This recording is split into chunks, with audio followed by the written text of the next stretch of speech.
1 Kings 14. At that time Abijah the son of Jeroboam fell sick, and Jeroboam said to his wife, Arise, I pray thee, and disguise thyself, that thou be not known to be the wife of Jeroboam, and get thee to Shiloh. Behold, there is Ahijah the prophet, which told me that I should be king over this people. And take with thee 10 loaves, and cracknels, and a cruse of honey, and go to him. He shall tell thee what shall become of the child.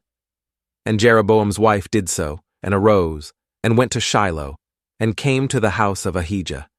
But Ahijah could not see, for his eyes were set by reason of his age. And the Lord said unto Ahijah, Behold, the wife of Jeroboam cometh to ask a thing of thee for her son, for he is sick.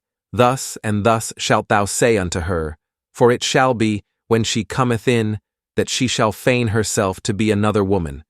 And it was so, when Ahijah heard the sound of her feet, as she came in at the door, that he said, Come in, thou wife of Jeroboam. Why feignest thou thyself to be another? For I am sent to thee with heavy tidings.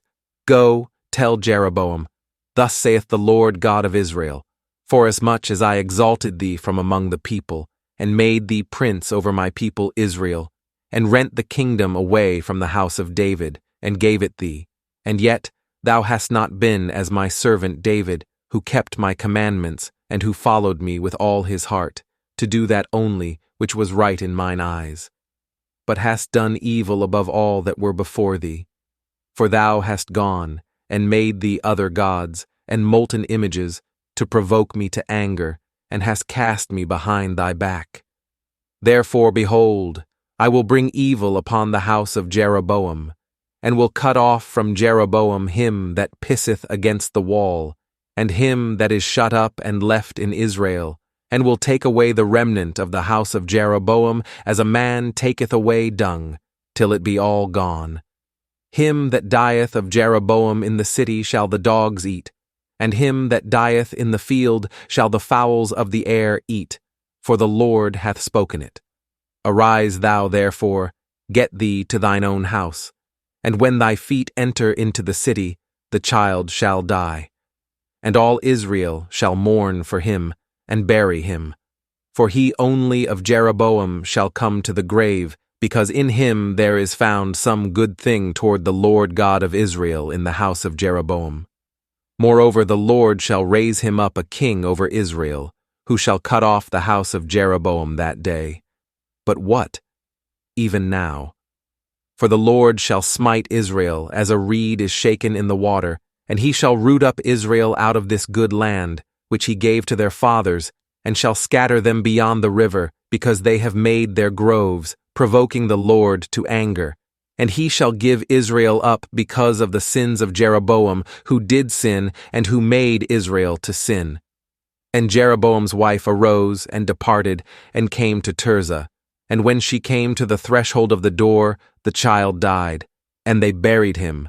And all Israel mourned for him according to the word of the Lord, which he spake by the hand of his servant Ahijah the prophet. And the rest of the acts of Jeroboam, how he warred, and how he reigned, behold, they are written in the book of the Chronicles of the kings of Israel. And the days which Jeroboam reigned were 22 years. And he slept with his fathers, and Nadab his son reigned in his stead. And Rehoboam the son of Solomon reigned in Judah. Rehoboam was 41 years old when he began to reign, and he reigned 17 years in Jerusalem, the city which the Lord did choose out of all the tribes of Israel, to put his name there, and his mother's name was Naamah and Ammonitess. And Judah did evil in the sight of the Lord, and they provoked him to jealousy with their sins which they had committed, above all that their fathers had done. For they also built them high places, and images and groves on every high hill, and under every green tree. And there were also Sodomites in the land, and they did according to all the abominations of the nations, which the Lord cast out before the children of Israel. And it came to pass in the 5th year of King Rehoboam, that Shishak king of Egypt came up against Jerusalem. And he took away the treasures of the house of the Lord, and the treasures of the king's house. He even took away all, and he took away all the shields of gold which Solomon had made. And King Rehoboam made in their stead brasen shields, and committed them unto the hands of the chief of the guard, which kept the door of the king's house. And it was so, when the king went into the house of the Lord, that the guard bare them, and brought them back into the guard chamber. Now the rest of the acts of Rehoboam, and all that he did, are they not written in the book of the Chronicles of the kings of Judah? And there was war between Rehoboam and Jeroboam all their days, and Rehoboam slept with his fathers, and was buried with his fathers in the city of David. And his mother's name was Naamah an Ammonitess, and Abijam his son reigned in his stead.